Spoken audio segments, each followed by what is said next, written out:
Good morning, this is your stats sensei, Mr. Spensei, and we're going to go over paired data confidence interval. We've actually run the confidence interval, and we actually have the results, but we just need to write our conclusions. So let's take a look at this.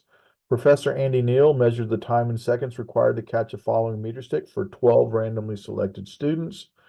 Dominant hand and non-dominant hand. Professor Neal claims that the reaction time in an individual's dominant hand is less than the reaction time in their non-dominant hand. In other words, they say he believes the dominant hand is faster. The differences in reaction time are normally distributed. Okay, so here we go.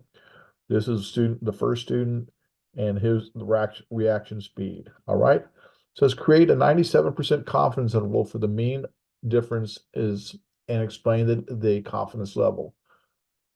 So, and just letting you know, this is run going dominant hand minus non-dominant. All right, dominant hand minus non-dominant. So when we ran this thing, we ended up getting this interval. This was our formula. So this was the mean of our differences. This was the standard deviation of our differences. And there's our sample size of 12. So let's write this up. So what are we? Well, we ran a 97% confidence interval. So we are 97% confident that we need to state our parameter. Now, we've already previously written that. We said that the parameter was that the true population mean of the differences. It's key that we talk about the mean of the differences because we basically took all the differences and averaged them out. The mean of the differences in, what was it? Reaction time. What order did we go in? Dominant minus non-dominant. I'm going to run out of room here, so I'm going to say dominant minus non-dominant. Sorry about wrapping it like that.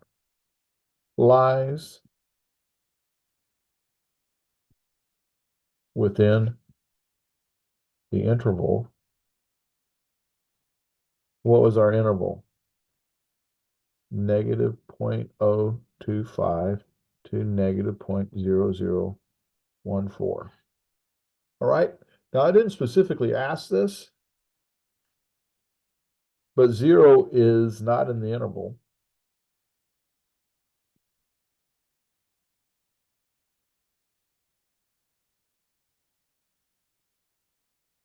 And 0 meant that there was no difference. So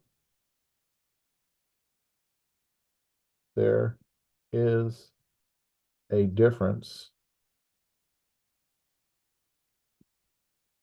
in reaction time, and the values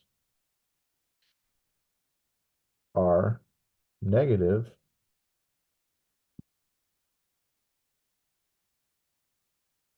Dominant is faster.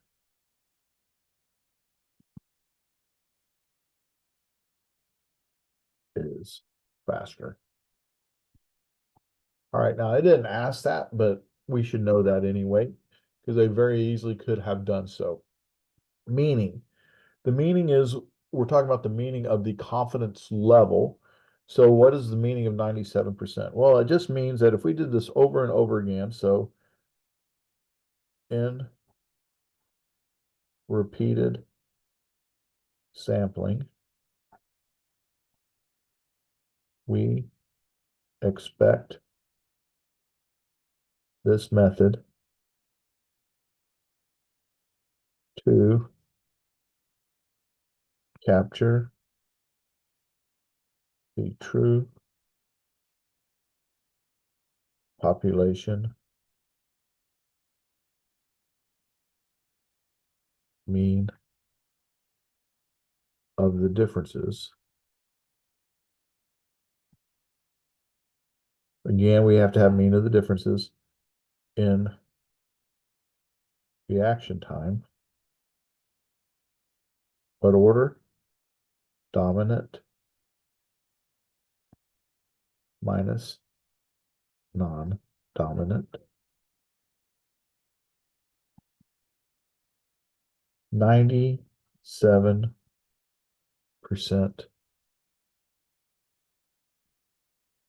of the time. All right, so if we did it over and over again, we'd expect to capture it 97% of the time. Sure appreciate you watching, and I sure hope to see you on the next one. Thank you.